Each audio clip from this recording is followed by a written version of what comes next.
for a moment saying this would be like, okay, you're stupid to say that. So, who would...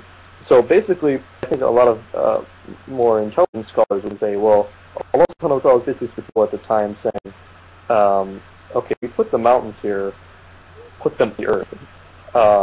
Because, in effect, yes, the earth would move. I mean, if you think about it this way, plate tectonics. If the plates never collided, yeah, they would move around. So, I mean, that's at least how I've heard a lot of people interpret it. And it's kind of just a way of saying mountains make sure that, I don't know, I'm sorry, it's been a while since I've been in geology. The lithosphere? Mm-hmm. Or which one's the one that moves? Guys, help me out. Anybody down there? The Earth only shakes when winds show their cleavage. We tested that on Precisely. The yeah. So in that sense, like I said, the Quran is not supposed to be about science. It's not supposed to be a science book. It doesn't even say that it's a science book. The Quran always tells people this is a warning. This is about certain historians, and this is about your God, and what you need to do in order to be a good human being. Agree with my claim that there are scientific errors in the Quran? I don't necessarily agree with that because the like I said, and this goes back to the Arabic thing. It's very, very vague on these specific passages, and I think this is where a lot of Muslims take this idea that you guys aren't reading the Quran right because you don't read the Arabic. And to some extent, they're correct. But these specific passages, for instance, when you talk about the semen coming out of the ribs and stuff, there's no Arabic words for that. It just talks about the. It's not even directly pointing to a specific region. It's just saying. It's basically saying down there. That's what the Arabic is saying. It's not saying, between your ribs and your spleen, or I don't know, whatever. What about translations the stars are there to chase after? It's either demons or Satan. I don't remember which one. Do you know which passage I'm talking about? It'd take me a little bit while to find. Yes, how the angels basically throw fireballs or something at the jinn to knock them out. Yeah. Okay. Do you believe that's scientifically accurate? I've never seen that. I don't know if it's scientifically accurate. I've never seen it happen. But I mean, there might be some other way they do it or something, but I can't verify it with any sort of scientific instruments. So what about because I'm really wanting to press on this issue because I mean this is a big crux for me, and I know some people are getting bored with this, but I mean, like I said, I can pull it out if I have to. But are you familiar with the passage that talks about conception coming out as a result of blood clots? Blood clots are. Yes, I am aware of that particular passage. Would you concede that you need to plug in your headphones? That you need to plug in your headphones. Would you concede that is a scientific error? If it in fact is saying blood clot, but sorry, my headphones. Like I said, it's being very vague in that sense, so I've read several other translations that don't even necessarily say that. But from my perspective, from what I understand of that particular passage in reference to the embryo, it's just basically saying, well, this is what it looks like.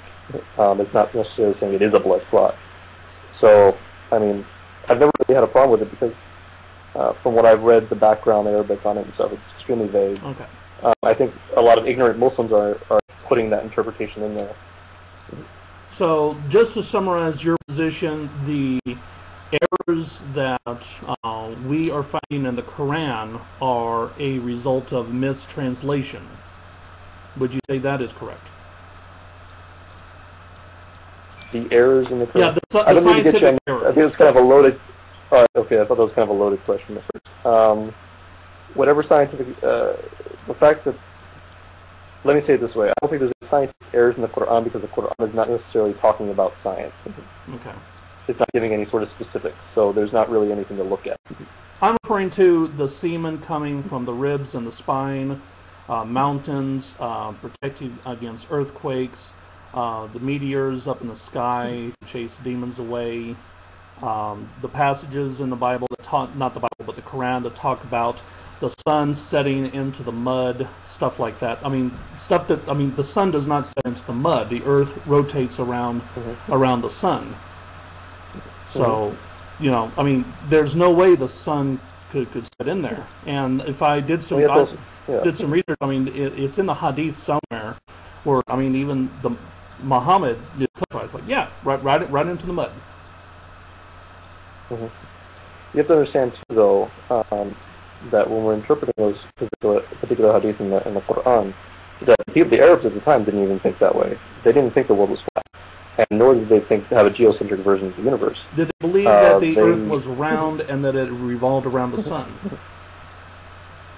I don't think they had a particular Copernican view, but I don't think they had a geocentric one either. I'll have to look at that up again, historical, but I don't think the Arabs ever saw the world as flat or ever saw it as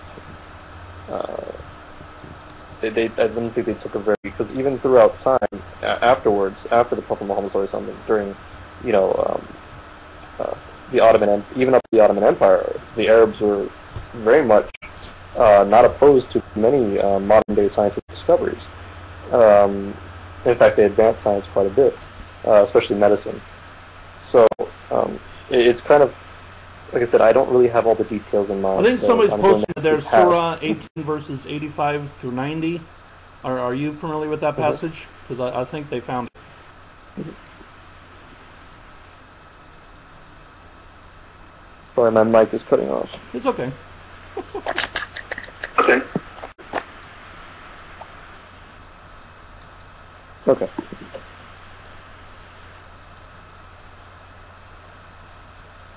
As everybody can tell, I have not memorized the Quran yet. It's okay, neither have I. Yeah, I beat you to it though. So. There you go.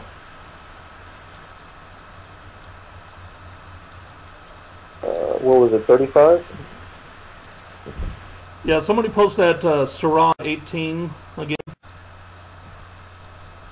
Hope I'm pronouncing it right. Yeah, Surah 85-90.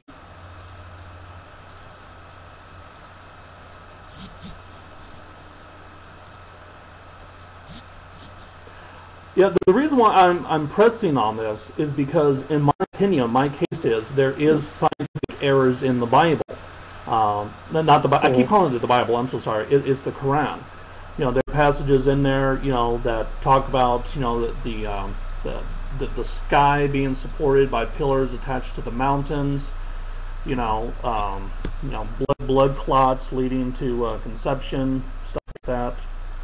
Stuff that, with what we know now as far as biology, geology, astronomy, stuff that we know is not the case, but that's in the Quran. And my case is, if these scientific errors do exist in the Quran, then that would lead weight to my argument that it is not a message from God, but rather just a book written by somebody who happened to live in the 5th century.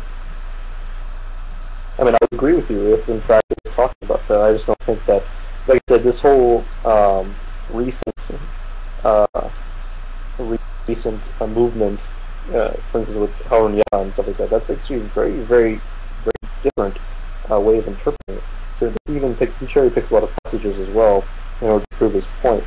And I just have to be honest when I say that. I'm not trying to backbite him. He's a good man. But in reference to that particular verse, hello, Angie. Let's see. Let me just read it out here from my particular translation. This is starting at ayah 89. He traveled on then when he came to the rising of the sun. He found it rising on a people for whom we had provided no shelter from it.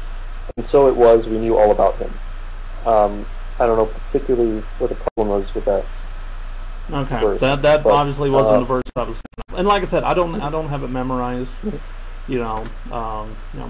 I just talking to some people, and a whole bunch of search engines and stuff like that. But okay. But would I summarize your point correctly to say that the supposed errors in the Quran